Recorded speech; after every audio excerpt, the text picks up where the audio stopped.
ಬಾಲಿವುಡ್ನ ಅತ್ಯಂತ ಪ್ರಭಾವಿ ಹೀರೋ. ನಿರ್ಮಾಪಕರು ಹಾಗೂ ನಿರ್ದೇಶಕರು ಇವರ ಮನೆ ಮುಂದೆ ಕ್ಯೂ ನಿಲ್ತಾರೆ. ಹೀರೋಯಿನ್ಗಳು ಇವರ ಜೊತೆಗೆ ನಟಿಸುವ ಒಂದು ಚಾನ್ಸ್ ಸಿಗ್ಲಿ ಅಂತ ಕಾಯ್ತಾರೆ. ಮುಂಬೈಯ ಸಖತ್ ಪಾಶ್ ಲೊಕ್ಯಾಲಿಟಿಯಲ್ಲಿ ಇವರ ಮನೆ ಇದೆ. ಓಡಾಡೋದಕ್ಕೆ 10 ಕಾರ್ಗಳಿವೆ. ಪಬ್ಲಿಕ್ ಆಗಿ ಓಡಾಡುವಾಗ ಇತರರಿಂದ ಇವರನ್ನ ರಕ್ಷಣೆ ಮಾಡೋದಕ್ಕೆ ಬಾಡಿಗಾರ್ಡ್ಗಳಿದ್ದಾರೆ. ಬ್ಯಾಂಕ್ನಲ್ಲಿ ಎಣಿಸೋದಕ್ಕೆ ಆಗೋದೇ ಇಲ್ಲ, ಕಷ್ಟವಾಗತ್ತೆ, ಅಷ್ಟು ಬ್ಯಾಲೆನ್ಸ್ ಇಟ್ಕೊಂಡಿದ್ದಾರೆ.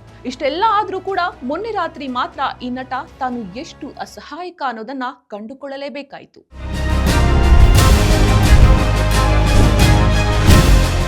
ಈ ನಟನ ಹೆಸರು ಸೈಫ್ ಅಲಿ ಖಾನ್ ಪಟೌಡಿ. ಇವರ ಮನೆಯ ಒಳಗೆ ನುಗ್ಗಿದ ದರೋಡೆಕೋರನೊಬ್ಬ ತನ್ನನ್ನು ತಡೆಯೋದಕ್ಕೆ ಬಂದ ಸೈಫ್ಗೆ 6 ಬಾರಿ ಇರಿದಿದ್ದಾನೆ. ಇರಿತದ ತೀವ್ರತೆಗೆ ಚೂರಿಯ ತುಣುಕೊಂದು ಸೈಫ್ನ ಬಾಡಿಯಲ್ಲಿ ಉಳಿದು ಹೋಗಿದೆ. 10 ಐಷಾರಾಮಿ ಕಾರ್ಗಳ ಒಡೆಯ ರಕ್ತ ಸುರಿಸ್ತಾ ಚಿಕಿತ್ಸೆಗಾಗಿ ಆಟೋದಲ್ಲಿ ಆಸ್ಪತ್ರೆಗೆ ತೆರಳಬೇಕಾಯಿತು. ಪಾಪ, ಯಾವ ವಿದೇಶಿ ಕಾರು ತುರ್ತು ಸಂದರ್ಭದಲ್ಲಿ ಪ್ರಯೋಜನಕ್ಕೆ ಬರಲೇ ಇಲ್ಲ ನೋಡಿ. ಯಾಕಂದ್ರೆ ಆ ರಾತ್ರಿ ಯಾವ ಚಾಲಕನೂ ಅಲ್ಲಿ ಇರಲಿಲ್ಲ. ಎಷ್ಟು ಹಣ ಇದ್ರೇನು ಮನೆಯ ಹೊರಗೂ ಒಳಗೂ ಸಿಸಿಟಿವಿ ಕ್ಯಾಮೆರಾ ಹಾಕಿಸಿರ್ಲಿಲ್ಲ. 4 ಮಹಡಿ ಮನೆಯ ಹೊರಗೆ ಭದ್ರತಾ ಸಿಬ್ಬಂದಿ ಕೂಡ ಇರಲಿಲ್ಲ. ಮನೆಯಲ್ಲಿದ್ದ 6 ಮಂದಿ ಕೆಲಸದವರು ಮನೆಯೊಳಗೆ ನಡೆದ ಅಟ್ಯಾಕ್ಗೆ ನಿಷ್ಪ್ರಯೋಜಕರಾಗಿತ್ತು. ಸುತ್ತ ಇರಬೇಕಿದ್ದ ಬೌನ್ಸರ್ಗಳು, ಬಾಡಿಗಾರ್ಡ್ಗಳು ಆ ಕ್ಷಣದಲ್ಲಿ ಯಾರೂ ಇರಲಿಲ್ಲ. ಹಾಗಾದ್ರೆ ಕಳ್ಳರು ಮನೆಯೊಳಗೆ ನುಗ್ಗಿದ್ದಾದ್ರೂ ಹೇಗೆ? ಇದು ಒಂದು ಸಸ್ಪೆನ್ಸ್ ಥ್ರಿಲ್ಲರ್ಗೆ ವಾಸ್ತವವಾಗಬಲ್ಲಂತಹ ಒಂದು ಘಟನೆ. ಸೇಫ್ಗೆ ಇರಿದ ಆ ಕಳ್ಳ ಯಾರು? 4 ಮಹಡಿಯ ಆ ಮನೆಯೊಳಗೆ ಬರೋಕೆ ಆತನಿಗೆ ಹೇಗೆ ಸಾಧ್ಯ ಆಯಿತು? ಮನೆಯೊಳಗಿನ ಯಾರಾದ್ರೂ ಕೆಲಸದವರು ಆತನನ್ನ ಒಳಗೆ ಬಿಟ್ಟುಕೊಂಡಿದ್ರೆ ಯಾಕೆ? ಇದು ಬರೀ ಒಂದು ಆಕಸ್ಮಿಕ ಘಟನೆಯ ಅಥವಾ ಇದರ ಹಿಂದೆ ದೊಡ್ಡ ಸಂಚು ಇದೆಯಾ? ಈ ಎಲ್ಲಾ ಪ್ರಶ್ನೆಗಳನ್ನ ಮುಂದಿಟ್ಕೊಂಡು ಇದೀಗ ಮುಂಬೈ ಪೊಲೀಸರು ವಿಶೇಷ ತಂಡಗಳನ್ನ ರಚನೆ ಮಾಡಿಕೊಂಡು ತನಿಖೆಗೆ ಇಳಿದಿದ್ದಾರೆ. ಸದ್ಯದ ಮಾಹಿತಿಯ ಪ್ರಕಾರ 3 ದರೋಡೆಕೋರರಲ್ಲಿ ಒಬ್ಬ ಮನೆಯೊಳಗೆ ನುಗ್ಗಿದ್ದಾನೆ. ಈ ದರೋಡೆಕೋರರಿಗೆ ಏನ್ ಬೇಕಾಗಿತ್ತು? ಸೈಫ್ ಅಲಿ ಖಾನ್ನ ಆಸ್ತಿ ಎಷ್ಟಿದೆ, ಅವರ ಬಳಿ ನಗದು ಎಷ್ಟಿರಬಹುದು, ಎಷ್ಟು ಚಿನ್ನಾಭರಣ ಇರಬಹುದು ಎನ್ನುವಂತಹ ಮಾಹಿತಿ ಏನಾದ್ರೂ ಈ ಲಕೋಟೆಕಾರರಿಗೆ ಇತ್ತ? 1200 ಕೋಟಿ ಆಸ್ತಿಯ ಒಡೆಯ ಸೈಫ್ ಅಲಿ ಖಾನ್. ಕಳ್ಳರಿಗೆ ಗೊತ್ತಿದೆಯೋ ಇಲ್ವೋ ನಿಮ್ಗಂತೂ ಗೊತ್ತಿರಲಿ, ಸೈಫ್ ಬಳಿ ಈಗ ಇರುವ ಆಸ್ತಿಯ ಮೌಲ್ಯ ಬರೋಬ್ಬರಿ 1200 ಕೋಟಿ ರೂಪಾಯಿಗಳಿಗಿಂತ 1 ಪೈಸೆಯೂ ಕಡಿಮೆ ಇಲ್ಲ. ಸೈಫ್ ಅಲಿ ಖಾನ್ ಆಸ್ತಿಯಲ್ಲಿ ಪ್ರಮುಖವಾದದ್ದು ಅವರ ಒಡೆತನದಲ್ಲಿರುವಂತಹ ಪಟೌಡಿ ಪ್ಯಾಲೇಸ್. ಹರಿಯಾಣದಲ್ಲಿರುವ ಈ ಭವ್ಯ ಅರಮನೆ ಹಾಗೂ ಎಸ್ಟೇಟ್ ಸೈಫ್ ಅವರಿಗೆ ಅವರ ಪೂರ್ವಜರಿಂದ ಬಳುವಳಿಯಾಗಿ ಬಂದಿರೋದು. ಇದರ ಮೌಲ್ಯ ಬರೋಬ್ಬರಿ 800 ಕೋಟಿ ರೂಪಾಯಿ.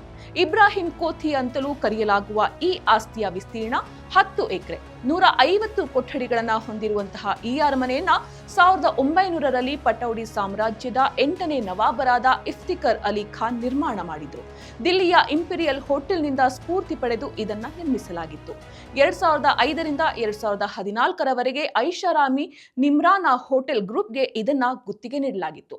ಈ ಅರಮನೆಯನ್ನ ವಿಲಾಸಿ ಕಾರ್ಯಕ್ರಮಗಳಿಗೆ, ಕುಬೇರರ ಆತಿಥ್ಯಕ್ಕೆ ಕೊಡಲಾಗ್ತಾ ಇತ್ತು.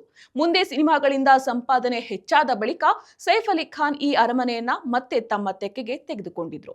ವೈಭವೋಪೇತ ಬೆಡ್ರೂಮ್ಗಳು, 22 ಆಸನಗಳ ಬೃಹತ್ dining hall, billiards room, library, ವಿಶಾಲ ಕಾರಿಡಾರ್ಗಳು ಸೇರಿದಂತೆ ಐಷಾರಾಮಿ ಸೌಕರ್ಯಗಳನ್ನೆಲ್ಲ ಇದು ಹೊಂದಿದೆ. ಹಲವು ಸಿನಿಮಾ ಶೂಟಿಂಗ್ಗಳು ಕೂಡ ಇಲ್ಲಿ ನಡೆದಿವೆ. ಇಷ್ಟೆಲ್ಲಾ ವೈಭವೋಪೇತ ಅರಮನೆಯನ್ನೇ ಹೊಂದಿದ್ರೂ ಕೂಡ ಸೈಫ್ ಅಲಿ ಖಾನ್ ಮಾತ್ರ ವಾಸ ಮಾಡ್ತಾ ಇರೋದು ಮುಂಬೈನ ಒಂದು ಅಪಾರ್ಟ್ಮೆಂಟ್ ನಲ್ಲಿ. ಈ ಬಿಲ್ಡಿಂಗ್ ನ ಹೆಸರು ಸದ್ಗುರು ಶರಣ್. ಅದರಲ್ಲಿರೋ 10 ಅಪಾರ್ಟ್ಮೆಂಟ್ಗಳಲ್ಲಿ ಸೈಫ್ ಅವರದ್ದು ಕೂಡ ಒಂದು. 2021ರಲ್ಲಿ ಸೈಫ್ ಹಾಗೂ ಅವರ ಪತ್ನಿ ಕರೀನಾ ಕಪೂರ್ ತಮ್ಮ ವಾಸವನ್ನ ಬಾಂದ್ರಾದಲ್ಲಿನ ಫಾರ್ಚ್ಯೂನ್ ಹೈಟ್ಸ್ ನಿಂದ ಸದ್ಗುರು ಶರಣ್ಗೆ ಬದಲಾಯಿಸಿದ್ರು.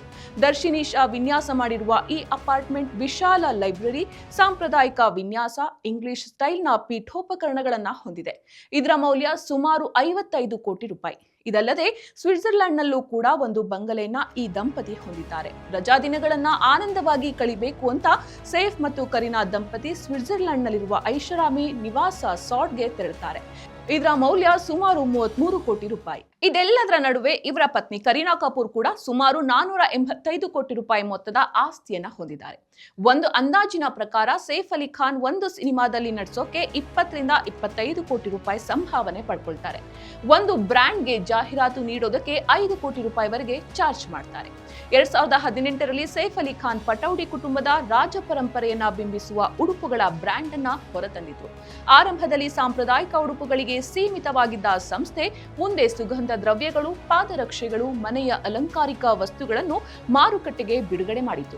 ಇದರ ಹೆಸರಿನಲ್ಲೂ ಕೂಡ ಕೋಟ್ಯಾಂತರ ರೂಪಾಯಿ ವಹಿವಾಟು ನಡೆಯುತ್ತೆ. ಇಷ್ಟೆಲ್ಲ ಆಸ್ತಿ ಪಾಸ್ತಿ ವಿವರ ಗೊತ್ತಿದ್ದೇ ಕಳ್ಳತನಕ್ಕೆ ಇಳಿದ್ರ ಕಳ್ಳರು ಎನ್ನುವಂತಹ ಅನುಮಾನ ಕೂಡ ವ್ಯಕ್ತವಾಗುತ್ತೆ. ಸೈಫ್ ಅಲಿ ಖಾನ್ ಈತನ ಒರಿಜಿನಲ್ ಹೆಸರಲ್ಲ.